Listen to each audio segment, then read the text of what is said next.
Hey everybody, welcome back to the channel. My name is Dave. If you are new to the channel, this is my 2004 C5 Corvette. Last Saturday I posted on YouTube and on Instagram that this week was my birthday. It's actually today, which is Friday. Wife got me these new shades. Thank you, babe. And pretty much I posted on there to just say, hey, if you have any questions, ask them. I'll answer them. I'll be honest with you, I did not know if I'd get pretty much anybody to ask any questions, but I got a handful or so. So I'm gonna go through those now, and then at the end of this video I'm gonna throw in some pictures of some guys that I've met through YouTube and on Instagram. I'm just gonna show their Corvettes, and then in the future I'm gonna be adding pictures of Corvettes at the end of my videos. Now it's not gonna be every video because honestly I don't know how many of you will actually send me pictures, but maybe once a month, maybe every other month, I'll throw in pictures of your Corvettes. So I'm gonna leave my email down in the description below. So all you have to do is just shoot me an email, send me 1 or 2 pictures of your car, tell me what year it is, and I'll certainly throw it at the end of one of my videos.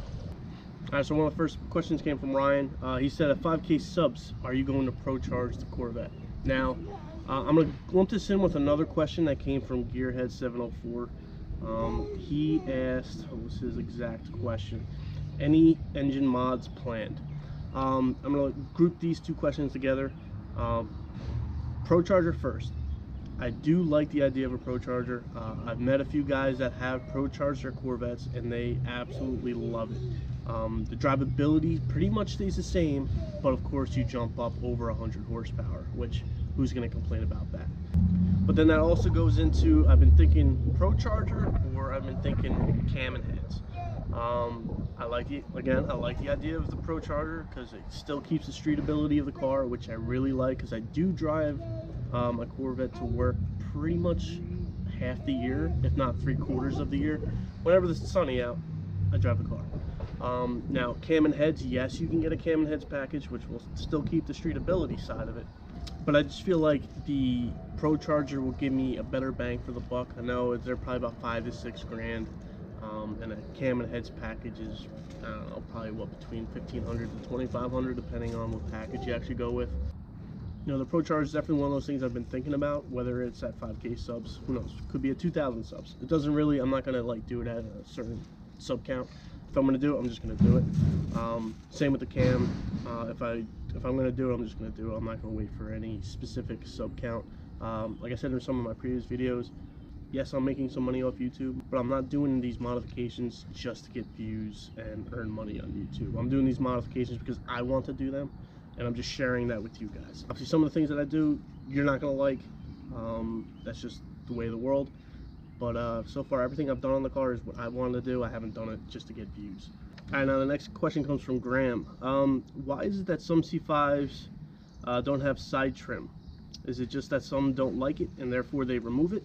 I believe when you ask about side trim, you mean the body side molding.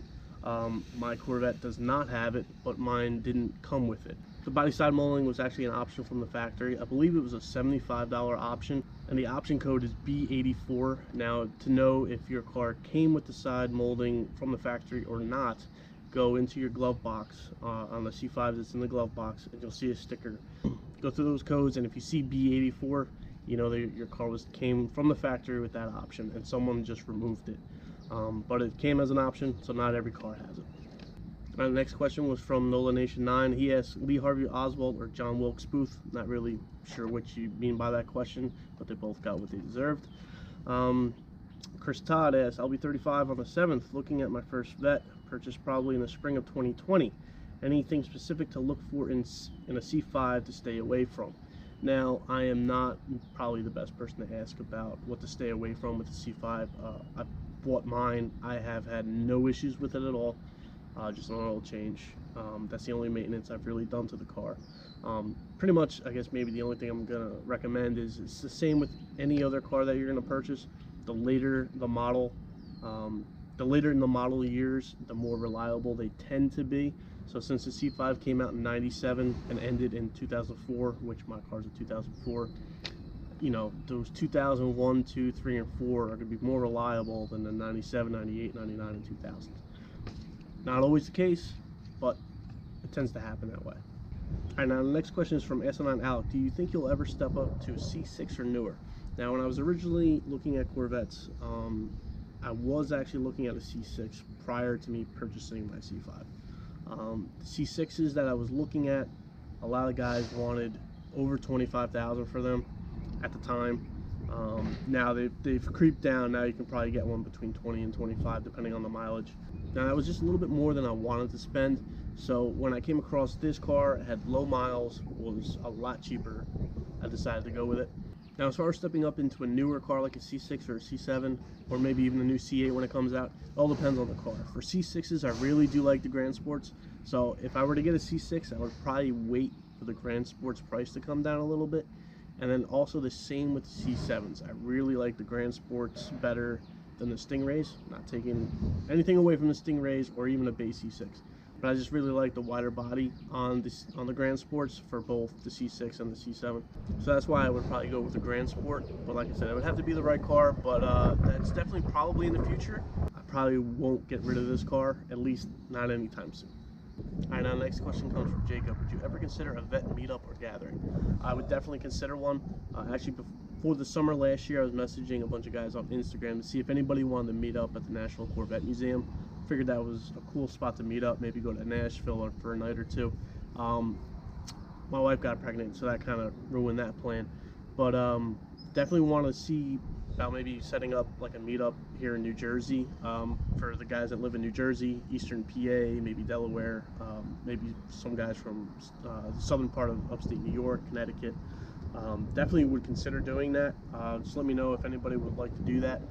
And then also, I'm going to be going out to Carlisle on Saturday. I forget what day that is in August, the 24th, 25th, something like that, whatever that Saturday is. I'm going to be leaving from here in New Jersey, heading out there. So I'm going to be leaving around 5 o'clock to get out there for 8.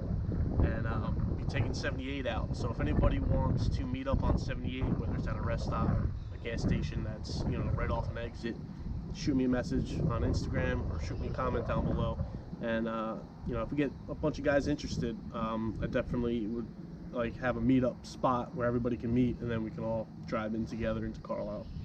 Alright, now the next question is from Team 512. He has 2 questions. What cars would be in your dream garage? Now, since I'm a Corvette guy, obviously I would love to have Corvettes in my garage. So I would like to have one from every generation, C1, 2, 3, all the way up to C7, and then the new C8 when it comes out. Now, that would be like the cars that I would take out on a nice day, and then my everyday car, I'm a simple guy, I would just have a truck, my current truck now. So a truck would be great for just hauling the family around and doing things like that. Second question, if you had an unlimited budget, what mods would you do your C5? Now, we already covered that a little bit. Obviously, ProCharger, a cam to go with that ProCharger, heads to go with it, you know, the whole package pretty much. So that would cover pretty much like all the engine mods that I would like to do, because again, I still want it to be streetable without going too crazy with it. Other changes I would do, I would get wheels. I really like the Forgestar F14s, so I'd get a set of wheels for this, which still might be coming. I would upgrade the suspension. I would do the C6 Z51 sway bars in the front and rear, and then the C6 Z06 shocks in the front and rear. So that would definitely help out the suspension. And I think that might be all that I would do with the car. I would not I mean, all depends on the wheels. I mean, if I do something besides the Forgestars, if I did a different wheel, maybe if it would look good with wide body fenders, maybe I'd get the rear wide fenders. I wouldn't do the front ones. Just not my thing. But again, it all depends on the wheel package. And again, we're talking about unlimited money here. You know, I'd pretty much upgrade everything to leather. It'd be black leather with yellow accent stitching. I would not go too crazy on the yellow. Obviously, I like yellow, but I don't want the interior to be too yellow. I just want a nice subtle yellow to the whole interior, so I would do everything with black leather and a yellow stitching. Chemical Sport asks, are we ever going to see the wife dogging the vet? No, we will not, because now with my son here, we pretty much have him around all the time. And before him, my wife did drive the vet a few times, but she never really got on it. It scared her too much to actually do that. And she was also scared that if she were to wreck it or anything, that I would not be happy. And she's right, I would not be happy. All right, so that's all the questions that came on YouTube. Now I'm going to head over to Instagram, and I am going to look at those questions. Right. C7 Kid asks, what is your dream job? Now, I've been doing my current job, which is an electrical engineer. I work for an engineering firm here in New Jersey. I've been doing this job for about 10 years, between different firms, not at the same firm for 10 years, but I've been doing this type of work for 10 years. The one thing that I've noticed, even just over my short 10-year career, is pretty much you'll never be happy with whatever job you really have, and you'll never make enough money. You're always going to want to make more money. So I enjoy doing what I do. Of course, I would like to not have a job. That would be my dream job, right? But then again, you need money. So I guess maybe if I wasn't an engineer, I would probably want to do something with finance. You know, I just enjoy working with numbers. Obviously, I'm an engineer, so I like numbers. So I guess if I wasn't an engineer, I'd probably want to do something in finance. The next question is, do most buyers of the C5 series and older prefer 100% stock or upgraded stereo system? For C5 and older, obviously I believe C1, 2, 3, and maybe 4, probably not as much 4, but definitely 1, 2, and 3. You want to keep this car looking as stock as possible. So that obviously means that they would keep the stock radio in C1, 2, and 3. For C4s, I have seen a bunch of guys replace those with newer head units. I don't think it looks as nice, to be honest with you, but I know why people do it, right? They want the upgraded technology, they want Bluetooth, they want all the good stuff that all the new stereos come with. So I get that. For C5s, a lot of guys go to double DIN units. Now they're expensive. She says, you know, she's thinking about doing it, but it costs her $1,500. Now, she's pretty much right on with that. You know, by the time you get the double DIN and the new console, you're talking almost $1,500 for all that. Now, if you've watched some of my previous videos, you know that at first I installed an aux cord that plugged into the rear CD changer. Love that, by the way. But then again, more recently, I upgraded to Bluetooth through the stock radio.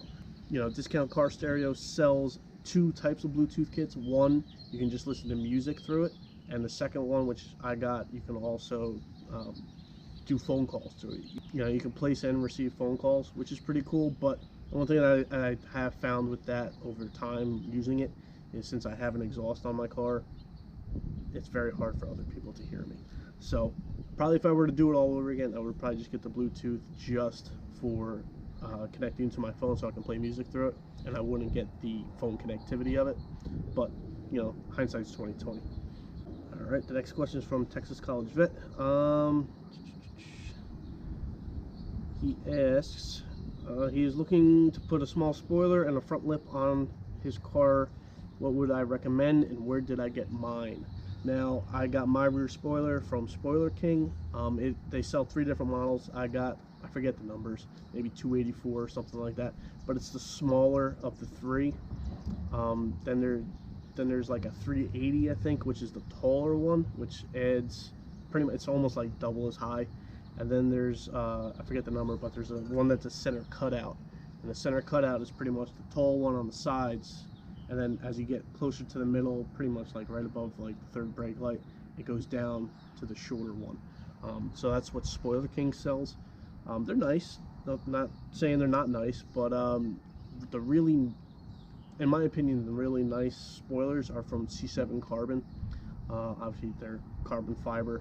They sell a rear spoiler, a front spoiler, and also the side skirts, all in carbon. Really, really nice. So if you have the money, I would maybe splurge for that.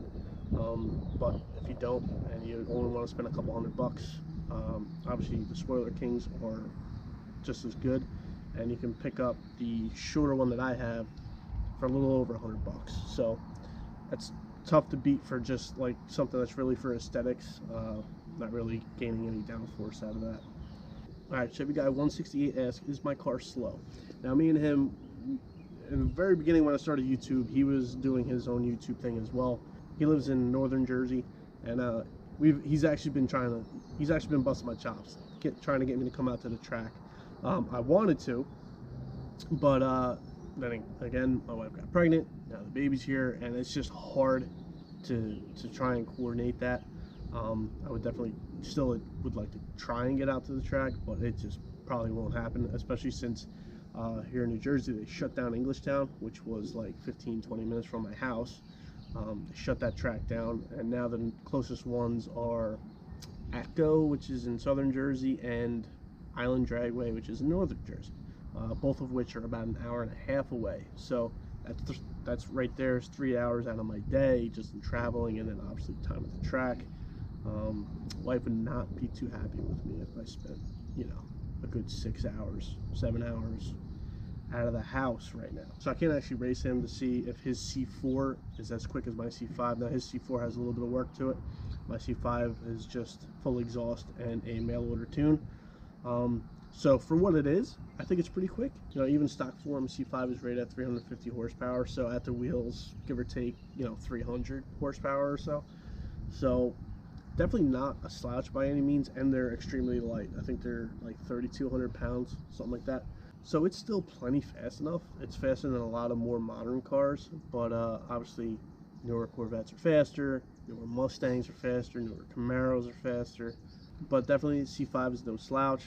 And with any, you know, and with some simple upgrades, you know, like I was just talking about before, you add in a ProCharger, cam heads, you know, maybe you're talking 10 grand if you do all the work yourself.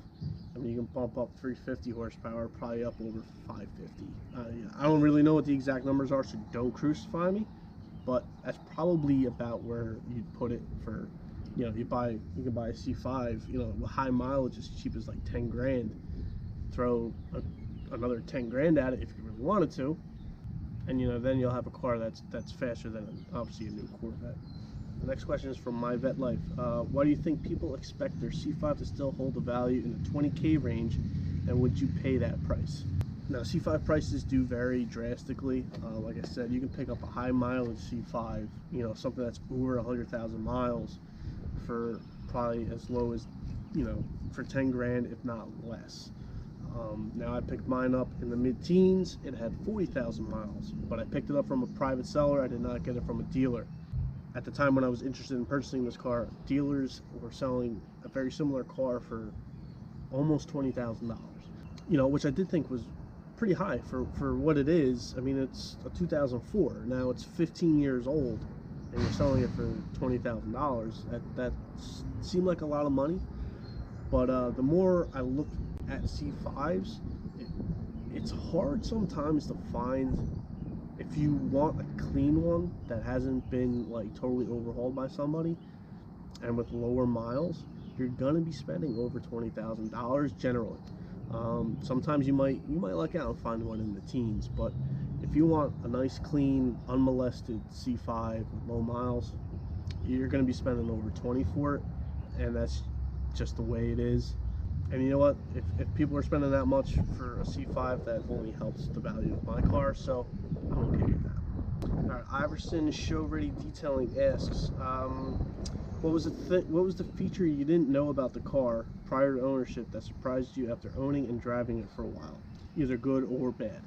Now, the one thing that surprised me about the car is the ride quality. Not so much the handling, obviously it's a Corvette, it's going to handle good, but the ride quality. My previous car was a 2009 Honda Accord Coupe, and that car, when I went over bumps, you felt them in that car. You know, when I would go on my normal drive just here in town, I could tell the difference between driving that car and driving this car. This just handled the bumps and the uneven road so much better than that 2009 Accord. So that's one thing that really surprised me about this car, was just the overall ride quality. You think C5 Corvette, it's a sports car, it's low, you can pretty much drag your knuckles on the ground when you're driving it if you really wanted to, and the ride quality is just extremely, extremely good on it. Alright everybody, that's going to do it for today's Q&A. I just want to say thank you for participating. Like I said in the beginning, I did not know that pretty much anybody would ask any questions, because, like, who am I? But again, just thank you for that. And the channel is very, very close to 1,500 subscribers. Again, when I started this a little over a year and a half ago, you know, just getting my first subscriber was actually pretty cool. And now I have almost 1,500 people that watch my videos, that comment regularly. You know, that's just an awesome feeling. So again, thanks everybody for that. So now here's some pictures of some Corvettes of guys that I've met through YouTube, through Instagram. And again, if you want to be featured in the next video that I do this in, please send me an email. I'm going to leave my email down in the description, and I'll see you next time.